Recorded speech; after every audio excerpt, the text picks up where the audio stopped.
This is a story of the time that I got caught making out with a boy at the park. So since me and this kid weren't dating, we were just talking, we would hang out like in his car, or we would like go to the mall or something, because we didn't want to introduce each other to each other's families, because it wasn't that serious. So he picks me up and we didn't know where we wanted to go, and I told him, you know what, there's a park near my house. And at this point it was like 11 or 12 at night, and the park had closed at 10, but I didn't think it would be a big deal. I just thought that nobody would be there. So we get to the park and he was like, do you want to go in my back seat because there's more room? And I was like, yeah, sure, whatever. And we were just making out, nothing more, but I ended up sitting on top of him. I don't know, it was weird. I'm like really uncomfortable too, actually. But then we see this light like flashing into the car and we're like, what the hell is that? So then he like climbs to the front seat real quick, and I stayed in the back because like, I don't know, I felt like rude to put my feet on his seat.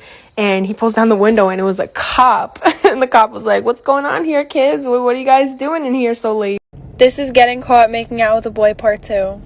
So the cop is like banging his flashlight up against his window, and the kid had tints on his windows, so I think the cop could see once he was shining the flashlight, like the kid climbing over the back seat into the front seat, but I guess he just ignored it.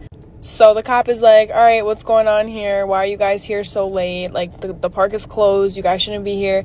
And the kid decides to pull out of his ass that he was teaching me how to drive. Then the cop was like, all right, I'm going to just look up your license plate number, make sure you have no warrants out for your arrest, and then you guys have to leave.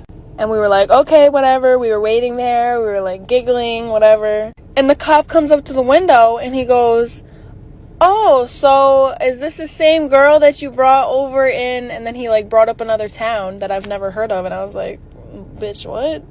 And he was like, I was teaching her how to drive too. And I was like, damn, so how many bitches you teaching how to drive out here?